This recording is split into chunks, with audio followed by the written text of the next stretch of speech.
All right, we have another panel for you, and that panel is Growing the Future, Investing in Affordable, Desirable, Bio-Based Solutions.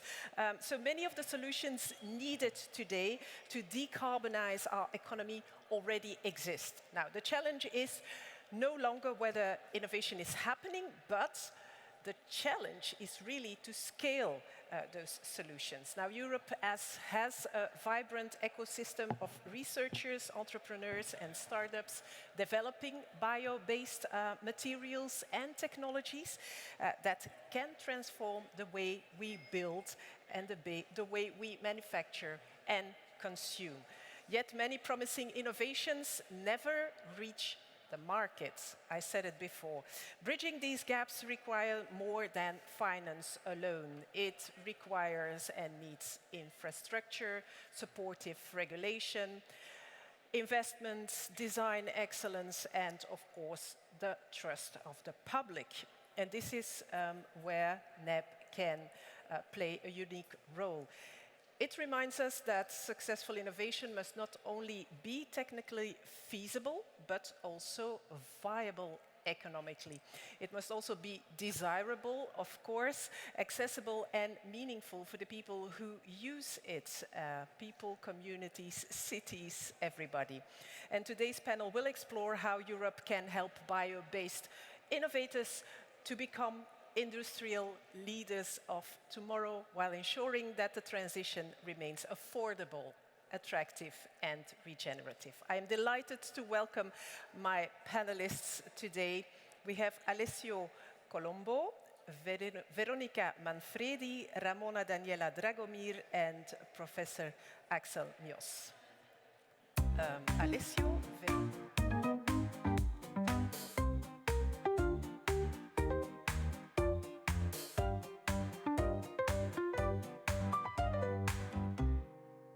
like that. It's fine like that. Okay. Again, if you want to put a question in the Slido, please scan our QR code or join slido.com on the hashtag New European Bauhaus. And you can, of course, use it to put any questions. If we have time at the end of the panel, we will, of course, take a few of your questions. Now, Europe is lacking innovation maybe in bio-based materials. What are we lacking? I don't think it's the innovation itself or the ideas. I think it's scaling. We have very inspiring pilots. We saw that yesterday evening when we had the pitches. There were so many companies where I think, oh my God, I want to use it, but they might not access or exceed the pilot process. Yet many bio-based solutions are still struggling to move beyond the niche market. Why? We will try to discuss a little bit about that. Is it financing? Is it regulation? Is it industrial capacity? Or is it maybe the consumer who isn't ready to use it? We want to know how do we make bio-based solutions not only sustainable, but also affordable, investable, and desirable. I have very interesting people in my panel today, so I'm really happy that you are all here, all four of you. Thank you so much for joining us.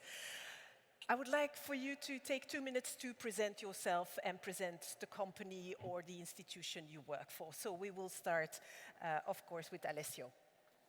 Okay, thank you.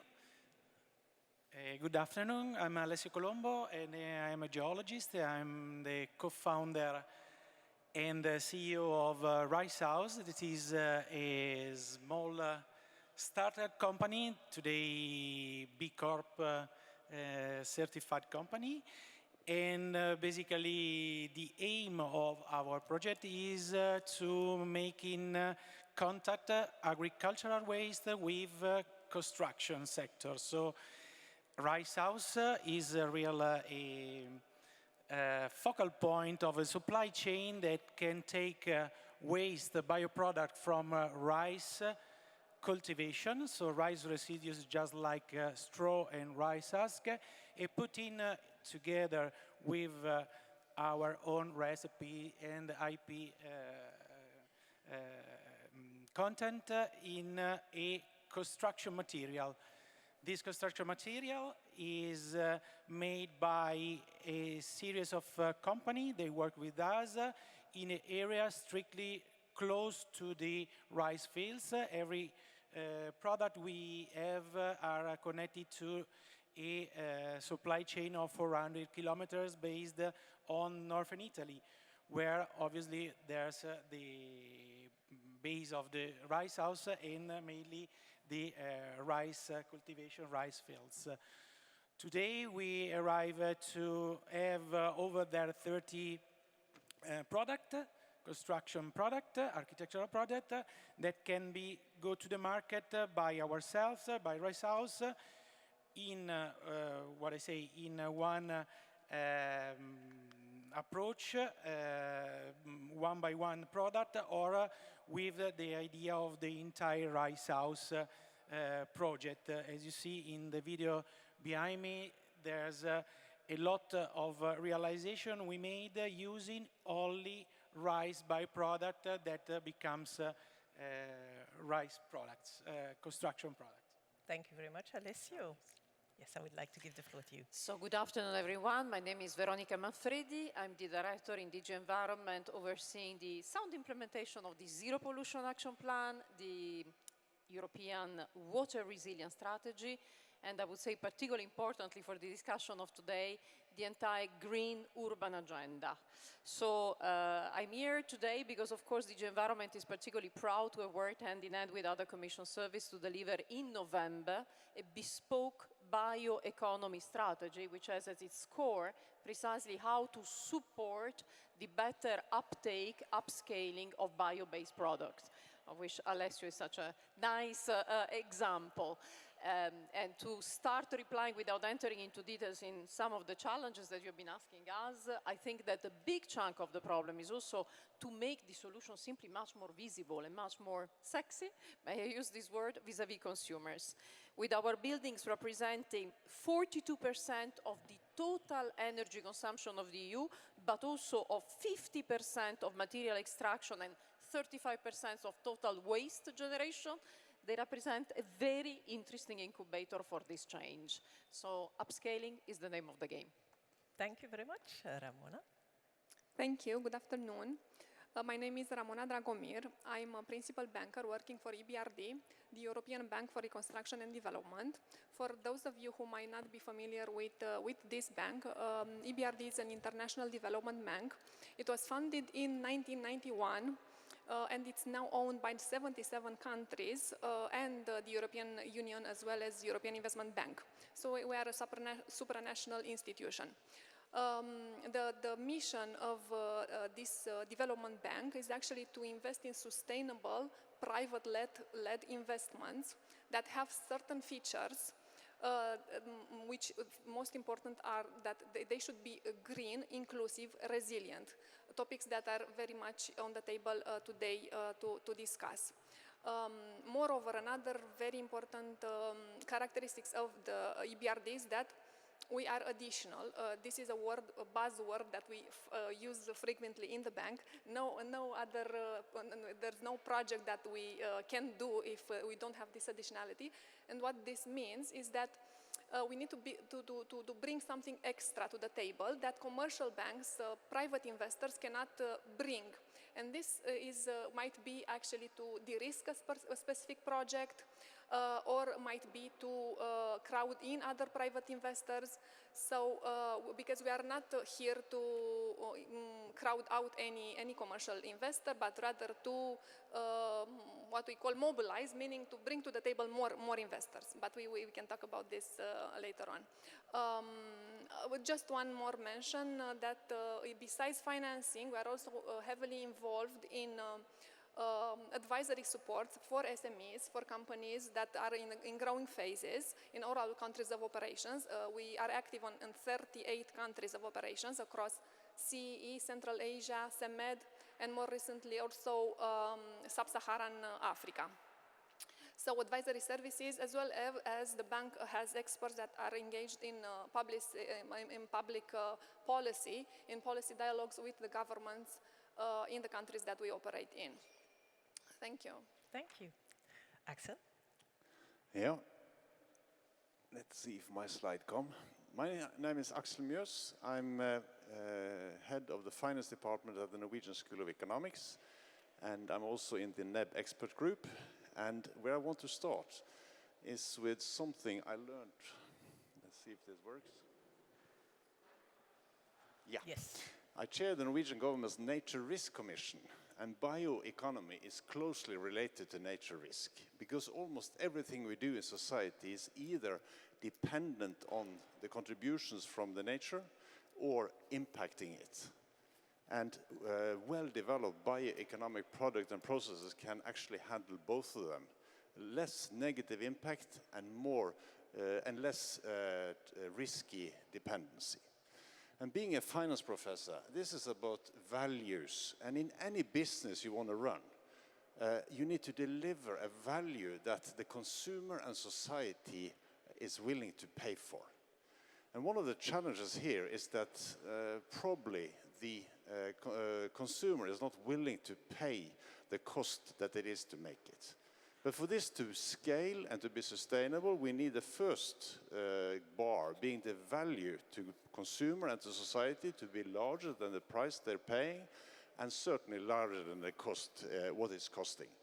And that's also important to include then the value to society, which is why I think Member States and the EU Commission should support this, because there is a larger value to society from this kind of activities. It relates to effect on emissions, effect on waste, effect on nature, and in sort of a lot of positive externalities. So again, what we need to scale, I think we need to demonstrate this total value. We need to accept that innovations are risky. They do usually die, but that's nothing unusual. We need to buy in that stakeholders, they do value this. Also financiers, not all of them, but most of them. And we also need to get society to reduce barriers and to stop privileges to the old ones and really take this forward. Thank you. Thank you to the four of you. I would like to open my first question and I address it to Alessio. You are already doing it. That's really nice to see, because you transformed an agricultural residue into construction materials. Now tell us, share us the hard part. What was the hardest barrier? Was it technology? Was it regulation? Was it financing or market acceptance? What was it? Yeah. Of all four, maybe. All four, yeah. No, okay, all these four topics, it's quite the hardest barrier we can make every day in our activities. So we started 10 years ago, and maybe I think that the most difficulties in terms of investment on approaching the market was at the beginning. It was the realization of supply chain and other topics, because when you think about raw material waste or something like this, just like my activity and experience connected to the rice residues, is understanding how to collect, how to talk about with farmers, how to stock, how to manage all these kinds of activities. That is the one blocked activities you have at the beginning, because technical approach, money, or market, it's quite the same of the traditional of the construction market. So we don't have much more difficulties than other materials or other productions. But maybe today is have enough power and enough investment to create a supply chain, makes something that is considered waste, just like a very resource, a very mine for the future, for a sustainable future.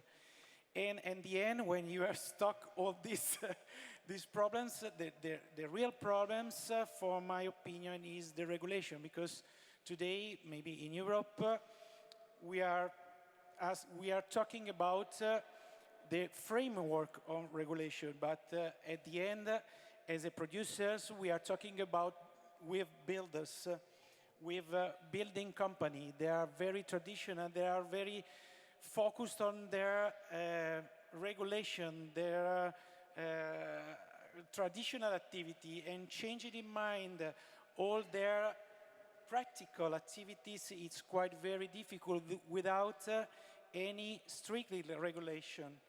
Rules that we are following with bio-based materials, it's the same that have the traditional ones materials. So, for example, if I have to certify and have the CE mark for a rice-based block for buildings, there's no rules. I have to be closer to the one chemicals of one concrete-based block. No? Okay, for example, for NDF panels, these kinds of for products, there's no company small like mine had the needs to invest to activate an ETA process that is a long time process. There are no ETA, European Technical Assessment, already done with comparing our processes. So this is, in my opinion, the close barrier to enter in the traditional, in the real market. All right, so we are probably not underestimating how difficult it is to move from that pilot project to industrial production, but how can the policymakers help us facilitate access to market these solutions? So first of all, I would tend to agree with Alessio that there is this very important regulatory signal, but I would add to it the policy and the concrete deployment of infrastructure signals. And here, and actually in this area very much also what has been done or not from a research and innovation area. And can we please feel proud as European Union? Because actually we're investing since quite a number of years on bio-based materials. So we're not at all starting from scratch. As you said yourself in the introduction, now we are coming at the point of upscaling. But if we have come here, it's because it's decades that we are investing. Actually, the very first bioeconomy strategy was adopted in 2012. I know we are all impatient. I mean, certainly I am. But I mean, I feel that actually we should be looking at the fact that we have facilitated the emergence of a number of good startups, and not only providers, also at a somewhat larger scale, that are market ready and are now really looking for the good clients. So the policy signal, I think, also now with the revamped bioeconomy strategy is there. Expect also the Circular Economy Act, on which our services are very much actively working to help. Also, in the past mandate, we have revised the Waste Framework Directive precisely to facilitate a better collection of bio-based waste. Our compost is not adequately used, and with obligation for member states to build better infrastructure for the collection of all this waste. Also, the recent revision of the construction product regulation actually has been giving birth to a new strand of activity that is now leading to develop new harmonized standards for bio-based wood materials for construction, to give you just one of the examples. And the other very interesting regulatory strands that I think we should be looking at is the work that we are leading on digital product passport, from the perspective of we continue to pay a lot of attention in the European Union to avoid excessive toxicity in the materials that we use. And many of the bio-based solutions, of course, you always have to be a little bit attentive, but they come with so much enhanced biodegradability, just to mention one. This is the year of PFAS, seen from my perspective. I have the pleasure to be also the director overseeing activities on the implementation of the chemical acquis. These forever chemicals penetrating our soil that you find in a lot of the stuff that we are using in our houses, paints, solvents, and so on, that are cancerogenic by definition, with a lot of the alternative bio-based solutions you avoid by design, if I may say. So also these healthier, toxic-free dimension, in my view, is a very important angle of communication that maybe we're not communicating enough. So I think we are really marching together to secure that the policy signal, the regulatory signal, the infrastructures are there. If you ask me, I think that the part on which we should be collectively working the most is consumer demand. And there, may I draw our collective attention to the fact that the college is soon going to adopt also new rules on public procurement. Why are they so important? Because we are going to have municipal authorities, regional authorities that are going to ask for the next series of tables and, how do you say, tapestries and whatever decoration and equipment they need for their needs. The more the criteria for the public procurement of the future will be green and friendly to bio-based solutions, the better it will be. But let's also work with consumer organizations and so many other actors of the chain that can help in upscaling. Thank you. All right, I'm turning to Axel and Ramona. Private investors often say that bio-based solutions are too risky, and then the entrepreneurs say investors better are too conservative.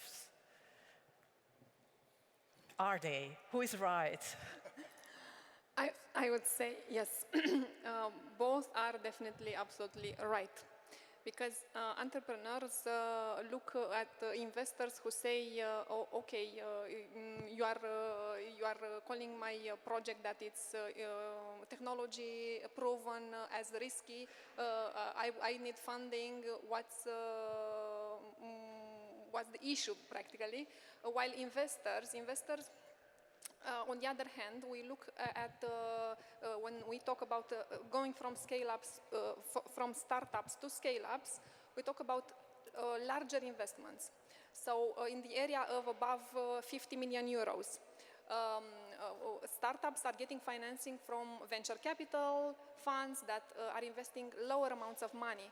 So startups must now go to another league of investors. That on the other hand, this other league, it's used to companies that have track record, that have cash flows, that have market demand, have stability on the regulations.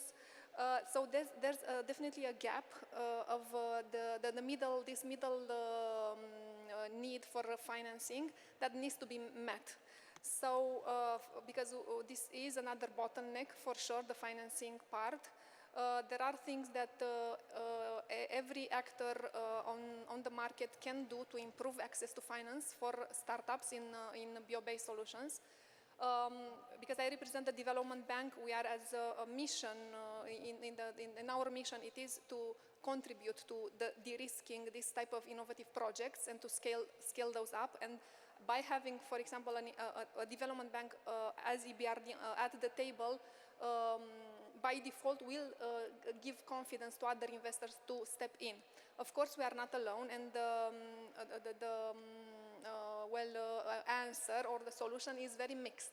So the proposal is to have a bankable project, as we call it, to have also some support from sovereigns, like I know loss guarantees, first loss guarantees. Blended finance, which is tailor-made for startups, which has longer tenors, has maybe longer grace periods. That means that it considers the specific of an investment, meaning it considers the larger ramp-up period until the project reaches maturity and produces cash flows.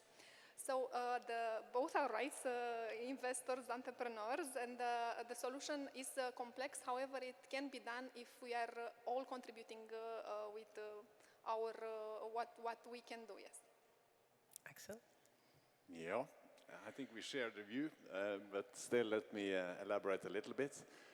In my research using data on the market values of private Norwegian companies, I find that innovative companies in general, not in this sector specifically, I find that 50% of them go bankrupt, 25% if they have a very professional investor, and only the top 10-20% really make returns, and some of them, of course, make hundreds of percent of returns. So that's fantastic.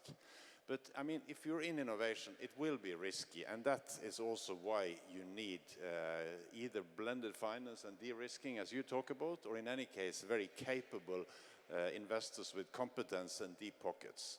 And that's the same here as elsewhere. But otherwise, I think that you said it elegantly, that it's about the market. The main risk here is to find consumers and builders and governments that are willing to pay a price that's higher than what it costs to make it. And that takes proper commercially minded managers and developers, not only producers. So I think that's the main risk here, that you're able to really build the business. All right, thank you. If you have any questions for my panelists, please put them into the Slido. You still have time to do so. Now, Veronica, can public institutions realistically de-risk enough to unlock large-scale private investments? The humble reply is yes. Not alone, but in partnership, precisely with financial investors like the EBRD that is today with us. We are doing it very much already also with European Investment Bank. I mean, we can together create public-private partnerships that, in my view, all need to be declined at local level, but on the one hand, giving the signal that we discussed previously, and on the other hand, creating, I would say, large frameworks that prioritize action in certain fields, we do help, in my view, in giving a de-risking signal. May I bring here also the testimony of what we're doing, for example, for the water resilience strategy, where we have a bespoke agreement with European Investment Bank on water sector, another sector that comes actually with opportunity for the deployment of bio-based solutions, because we need them for, say, protection against floods. We need it for so many, let's say, challenges that stem out of the triple planetary crisis, as I always call it: climate change, biodiversity loss, and pollution. So not just for the, let's say, traditional built housing environment, but really for so many construction solutions. We need it in the farming sector. So there is a possibility, by creating these very upstream alliances with critical financial investors and then critical private partners that have an interest to support this greening agenda of the European Union, because they see a need to position themselves to help actually our smaller companies that, like Alessio is testifying today, need to go further. But I believe that the consumer organization must be really an important part of the equation somehow, and I hope that we have someone from consumer organization with us, because it's also about showcasing that against what could appear as a price differential. I also wonder to what extent in all the materials you really have such an incredibly different price differential, but they're also able to portray the implicit, better, greener, less toxic added value of a choice of certain material versus others. If you have to equip the house where you live with your children and, you know, other vulnerable people, wouldn't you go for a solution that is healthier somehow? So you see a lot of things about how making the marketing much better. Yes, we are very powerful as consumers. We should ask for it because we want it. We want to stay healthy and grow old together. Axel, would you like to, I think you wanted to I think your point is very well made, that the quality of the product, and the quality includes the immediate insulation effect, but it also includes the other qualities in terms of less waste, less emissions, less harm to nature. And that's also something that consumers are increasingly willing to pay for. And also professional builders saying, well, this is the kind of quality I will put into my real estate. And this is part of the branding and the certification and labeling of what I'm offering to my tenants. Now, sometimes, I mentioned it already, affordability is very important, and we don't want to create a green premium society where only the top one can use it. How do we avoid this, and how do we create sustainable solutions that are not expensive and stay in a niche? How do we do that? That is your scaling. Yeah. We have to scale. And you have to show, like we have done it, I think pretty successfully here in the European Union, another thing of which we should be a little bit prouder, in organic farming, where you show that the business model stays more resilient than others. Throughout the COVID-19 crisis, we really saw a lot of negative impact on various agricultural production. Organic farming sale not only stayed strong, but they even improved during that time period, because somehow, you know, COVID-19 has generated a kind of a feeling among the population, something is wrong, the equilibrium are. So there has been somehow an increase. I think that deep down, there is a willingness by many consumers to go the extra mile. I also must testify, like all of us, that the price has been increasingly going down because the demand was increasing. So it's a qui pro quo. But you know, unless you start somewhere, you never break the cycle. So with your financial and European institutions giving the right signal, I think we're going to break the ice. All right. I would add that because we are talking about scale, if we go to scale, we will obtain cheaper products, right? And if we can go to scale if we have financing and if we have demand, which are very much linked. Bank would, of course, consider an investment project as bankable if a startup comes with a contract that it's signed on 10 years, maybe even from a public institution, as mentioned, that we are working on this regulation. So everything is indeed linked. How I see now is that this transition needs to be maybe step by step, because it seems like we don't have yet the demand. We cannot request public institutions to increase their quota so much because they will not have the supply yet. The financing, probably it's not there yet because the structure needs to be put together with the regulations. So we know the ingredients, I think, and the direction that we are moving in. And this would make yes, projects scaling and cheaper, let's say. Yes.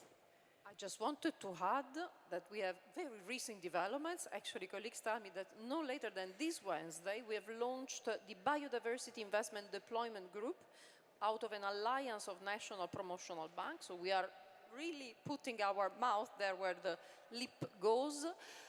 But on top, I just wanted to mention that, of course, I see a lot of opportunities if we start working much more practically with concrete cities. Every year, you may know, we are rewarding the greenest capitals and greenest cities of the European Union. This is a big vitrine. So having practical examples, new European Bauhaus incubators of environment built with, you know, materials coming from the best of our startup innovation would put these things really on a big vitrine of visibility, make it concrete, make it practical, and stimulate the appetite of others. Ultimately, unless we get the concrete examples, we are not able to really show the case for action. Okay. Yes, only to add something connected to the fact that we are in the new European Bauhaus Festival. So the word new is one of the biggest when we have to discuss it, we have to focus, because only to change our point of view, we can change this idea in terms of thinking about that bio-based material or this new approach, sustainable approach, is only for rich. It's not so. It's not in that way. We have to think in a new point of view. In my experience, we made over than 100 buildings up to now, and connecting with design of assembly, disassembly, new way of construct, new way of off-site construction strategies can have the chance to make affordable. Because in my experience, for example, our buildings that are 100% made in bio-based approach in terms of material, that is the alphabet, but even for the design approach, we can say that we are not so high in cost comparing the traditionals. So we are 2-3% much more expensive by in a traditional house on buildings. And we made buildings by small houses up to skyscrapers in Milan. So it's not a problem related to bio-based or sustainable approach, but we have to change the construction sector approach. All right. Before we move into some questions from the audience. I have a final question for you. If Europe wants bio-based solutions to become mainstream within the next decade, what is the one action that must happen now, today? I return to the policy. So for me, I'm in the sector. I'm working every day on this as a private, as an entrepreneur. Maybe we need the real rule, and not only as the missing DGMB said before, that I agree, totally agree, but all the certification labeling you have must be the rule. Yes. There's to change not certification, voluntary certification, but we have to change the approach, okay? Considering the sustainable approach. All right. Axel? Without justifying that it's a new kind of marketing or a veteran, as you said, but we need to change these kinds of rules. Okay. For me, would Axel? I think I'm back to the market. That you're delivering products that are of the same quality or better than the conventional products, and in addition have qualities that buyers, users, financiers, and investors and government puts value on. That's, and that takes regulations and all that, but it also takes real businessmen. All right. Veronica? So I would tend very much to agree with what Axel just said and say, and make it visible. So show concrete example, bombard, you know, the public media, the social media, whatever, with practical example. Make it appealing. Show that indeed it's not so much a matter of price differential, but actually of deploying on the market much higher quality products. Okay. Veronica? Also related to the market, I would say, if we work on the demand and if we have a minimum demand from public institutions, that would definitely help increase and start the process very fast of scaling up. Yes, and also related to the market, you mentioned making it more visible, marketing the advantages, because the 2% increase in price, I think, from my point of view, it might be not too much if you think about the benefits that we mentioned, right? So many benefits of those projects, and those need to be marketed, made mainstream. Just, yeah, made sexy, as you said. Question from the audience. How can multilateral banks most effectively multiply the effect of the public funds for the NEP?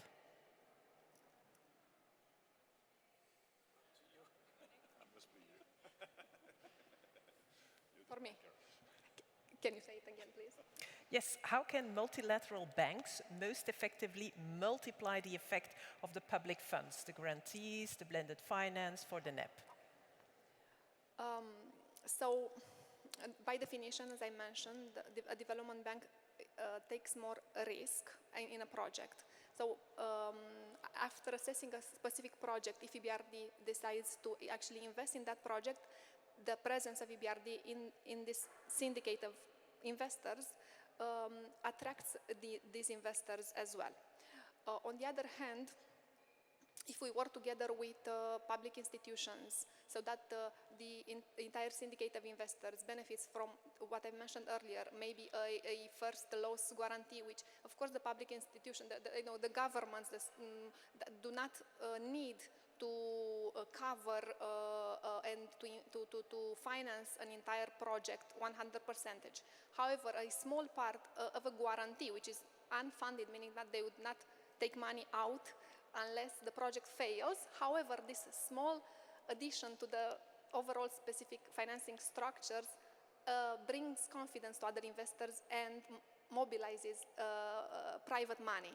So in this way, working together, sovereign, private companies, development banks, we can structure and put money to work better and more. All right. Another one is about true pricing. It wasn't mentioned yet. Could the understanding of true cost encourage making bio-based materials more attractive and more competitive? Shall I? We believe it could, otherwise we would not be working so intensively, amongst others, as I said, on the digital product passport, which essentially will be a kind of a QR code that will increasingly appear on a number of products. This is all out of the implementation of the Eco Design for Sustainable Products regulation, to give the consumers information about, but what is concretely the environmental impact of this product? So the idea is, and also what we have seen and learned out of market studies, is that this enters into the decision-making of consumers. And now we're talking a lot about consumers, I think, of the entire supply chain. It's also about business-to-business transactions and so on. So this is coming as an important part, partially driven also by regulation. So we are, by regulation, also making it increasingly more compulsory for supply chains to go into somehow cleaner and more circular solution.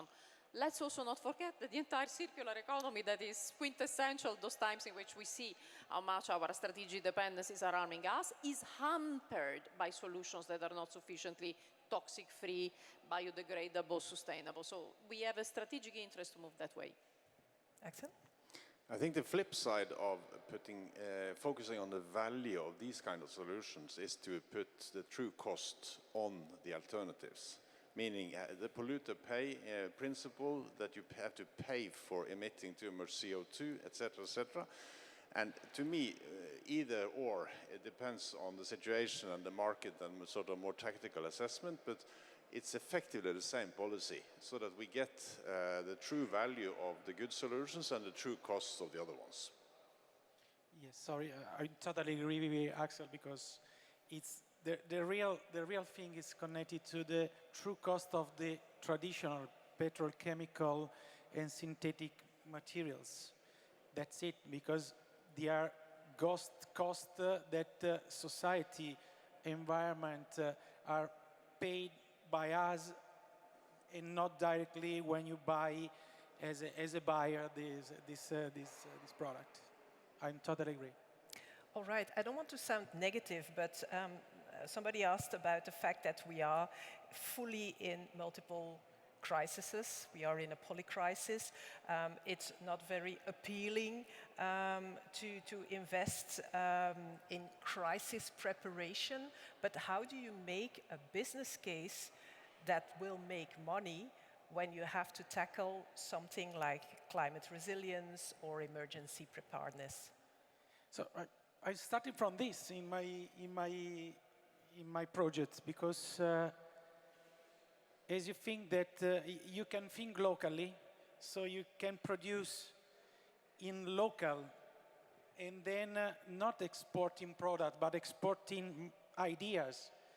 They have to chance to realize something, in a part of the world, thinking about that you can export the idea, the know-how in other part, and make it real and possible in other part, considering the sustainability, the processes, and the environmental impact you have when you start a project. All right. Yes, Axel? If I can follow up, I think firstly, climate risk and nature risk is becoming more and more real. Whether we talk heat or flooding, or we talk problems with fisheries or whatever, and businesses are starting to understand that, and investors are starting to understand that. So in that sense, it's easier to convince investors and lenders that this is important. In addition, they all have stakeholders. The investors in the funds buying the shares of new companies, they will be interested in that these companies are of the good kind. The regulations of the banks are securing that the banks are primarily lending to sustainable projects, or increasingly lending to sustainable projects, and regulations in general, as well as consumer demands. So there's a lot of powers that make businesses and investors do take responsibility, even in these challenging times. All right, thank you very much. And a final question, and then maybe some recommendations from your side. We've heard that we need those labels, we need policy, we need rules, and everybody has to use them and keep them in mind. Are there other barriers in terms of legislation that you came across when you started? Well, let's say, maybe the idea that we have to invest to try to find and be focused on the bio-based material of these kinds of approach is the starting point of a new sustainable well-being, because we are the alphabet of the new way of construction, a new way of well-being and well-living. All right. Would you like some? You know, I wanted to add a very personal consideration. The average age in the audience is younger than me, and I'm very happy to see this. But I have a mom who was, of course, born during World War II. Whenever I go back home and I tell her about circular economy and recycling, she said, we were only doing this. It's precisely because you are in crisis mode that you have to secure that everything at your disposal helps you to go ahead. So it's the smartest preparedness strategy that we can have to invest in bio-based material that come from waste that we produce inside the EU. So I would say this is a very strategic crisis preparedness, but to be a little bit more positive, circular, competitive, and strategic autonomy agenda. We can be perfectly autonomous if we simply reuse the many things that we have. Rice is a very good example, by the way, because it shows really the potential from agriculture. We are a very rich continent when it comes to food security. Sometimes we are using the argument, but deep down, this is a very autonomous continent, but it's fantastic. So you diminish any crisis risk. Let's learn from the past from time to time. We should, absolutely. All right, final recommendations. Is there anything you'd like to share with our audience before we close this panel discussion? To make this mainstream business, we need the regulations in place, we need the technologies in place, we need proper intellectual property policies so you can share it widely across, you need the financing, and that things are facilitating scaling. Right. I would Ramona? like to underline as a final note demand once again, and to have this demand, we would need public support as well as really good selling skills to final customers. Thank you. Let's dare. That would be my message. Let's dare and let's be proud of what we have already achieved. Thank you. Let's thank European Commission for me, because the way is the right way. So we get to scale, to push up what we are doing all together in these topics. Okay, now the transition to bio-based solutions is no longer a question of possibility, because we see the technology exists, the entrepreneurs exist, they are there, they are doing it, the financing tools are emerging, and the real question is, can we become a super Europe and dare move fast enough to turn isolated innovation into mainstream transformation? Thank you so much to our panelists. Thank you, Axel, Ramona, Veronica, and Alessio for joining us today. And thank you all for joining us. So, ladies and gentlemen, we will have a brief recess. We will start back at 5, I think. If you want to vote and cast your vote for the trophies, please do that. Left-hand side in the back, there is a computer where you can cast your vote. Thank you very much, and I'll see you in a bit.